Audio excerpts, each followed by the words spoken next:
क्या सच में लक्षद्वीप आज भारत का नंबर 1 बीच डेस्टिनेशन बनने की तरफ बढ़ रहा है? ये सवाल आपके मन में भी जरूर होंगे और इन्हीं सवालों के जवाब लेकर हम आए हैं। आज इस वीडियो में हम लक्षद्वीप के सफर पर निकलेंगे, वो भी शुरुआत से आखिर तक।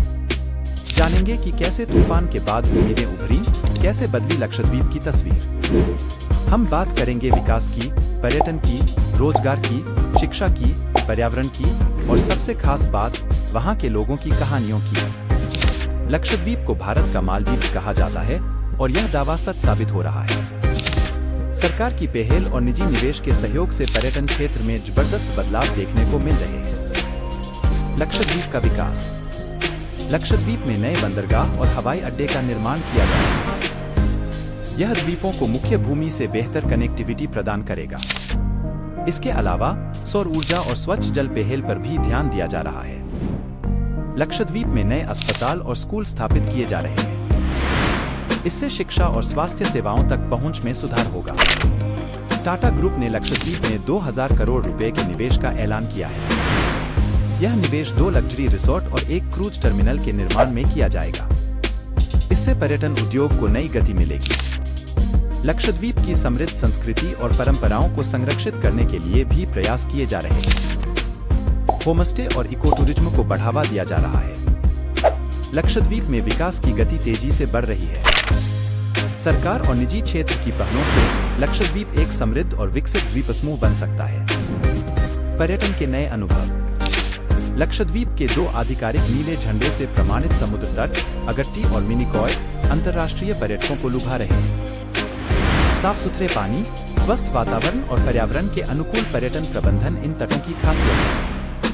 विदेशी पर्यटक अब लहरों पर सर्फिंग करते, मछलियों को तैरते हुए देखते और सूर्यास्त के सुनहरे रंगों में खोते हुए दिखाई देते हैं। टाटा समूह के क्रूज टर्मिनल के निर्माण के साथ लक्षद्वीप जल्द ही लग्जरी क्रूज जहाजों के सपनों का स्थान बन जाएगा। कल्पना कीजिए, समुद्र की विशालता को पार करते हुए लक्षद्वीप के द्वीपों का दीदार करना, हर द्वीप पर एक नया अनुभव लेना। क्रूजिंग का ये सफर पर्यटन को नए अनुभव देगा। पर्यटन अब सिर्फ होटलों तक सीमित नहीं है। लक्षद्वीप के पारंपरिक सफेद झोपड़ियों में अब होमस्टे का स्वर्णिम अध्याय लिखा जा रहा है। पर्यटक अब स्थानीय परिवारों के साथ रह सकते हैं, उनकी संस्कृति को करीब से जान सकते हैं, मछली पकड़ने में हाथ बंटा सकते हैं और लक्षद्वीप के वास्तविक जीवन का अनुभव कर सकते हैं। होमस्टे से स्थानीय समुदायों की आय बढ़ रही है, सांस्कृतिक आदान प्रदान हो रहा है और पर्यटन को एक टिकाऊ रूप मिल रहा है। रोजगार की नई संभावनाएं। पहले लक्षद्वीप की अर्थव्यवस्था का मुख्य आधार मछली पालन था। युवाओं का एक बड़ा हिस्सा मुख्य भूमि पर काम करता था। महिलाओं की श्रम भागीदारी कम थी। अब पर्यटन क्षेत्र में रोजगार के अवसर बढ़ रहे हैं। मछली उत्पादों के प्रसंस्करण के लिए नए अवसर पैदा हो रहे हैं। कौशल विकास कार्यक्रमों से रोजगार के अवसर बढ़ रहे हैं। लक्षद्वीप अपने प्राकृतिक सौंदर्य और समृद्ध संस्कृति के लिए जाना जाता है। सरकार पर्यटन को बढ़ावा देने के लिए कई प्रयास कर रही है। 2022 में पर्यटन क्षेत्र ने लगभग 5000 लोगों को रोजगार दिया। लक्षद्वीप में मछली पालन का एक लंबा इतिहास है। सरकार मछली उत्पादों के प्रसंस्करण के लिए नए अवसर पैदा कर रही है। 2023 में केंद्रीय कृषि मंत्रालय ने लक्षद्वीप में 4 शीत भंडार गृहों के निर्माण की घोषणा की। कौशल विकास से लोगों के लिए रोजगार के अवसर बढ़ते हैं। लक्षद्वीप कौशल विकास मिशन विभिन्न कौशल विकास कार्यक्रमों की जानकारी प्रदान करता है। लक्षद्वीप विकास की नई दिशा में आगे बढ़ रहा है। सरकार और स्थानीय समुदाय मिलकर लक्षद्वीप को एक समृद्ध और विकसित द्वीप समूह बना रहे हैं। स्कूलों की कहानी तब से अब तक। पहले के स्कूल। कुछ ही गांवों में प्राथमिक स्कूल थे और आगे की पढ़ाई के लिए मुख्य भूमि पर जाना पड़ता था। ये स्कूल अक्सर छोटे कमरों में चलते थे, जिनमें कम रोशनी और हवादार कम जगह होती थी। किताबें और अन्य संसाधन भी सीमित थे, शिक्षकों की कमी से भी जूझना पड़ता था। खासकर लड़कियों की शिक्षा काफी कम होती थी, परंपरागत सोच के चलते उन्हें स्कूल नहीं भेजा जाता था। अब के स्कूल। लक्षद्वीप पूरी तरह से बदल चुका है। लगभग हर गांव में आधुनिक प्राइमरी स्कूल हैं। बच्चों को हवादार और आरामदायक कक्षाओं में पढ़ने का मौका मिलता है। हाई स्कूल और कॉलेजों की संख्या में भी वृद्धि हुई है। अब द्वीप समूह के भीतर ही 12वीं तक की पढ़ाई पूरी की जा सकती है। डिजिटल क्रांति का असर यहाँ भी दिख रहा है। कई स्कूलों में कंप्यूटर लैब्स और स्मार्ट क्लासरूम बन गए हैं, जिससे बच्चों को आधुनिक शिक्षा का अनुभव मिलता है। सबसे बड़ा बदलाव है लड़कियों की शिक्षा में।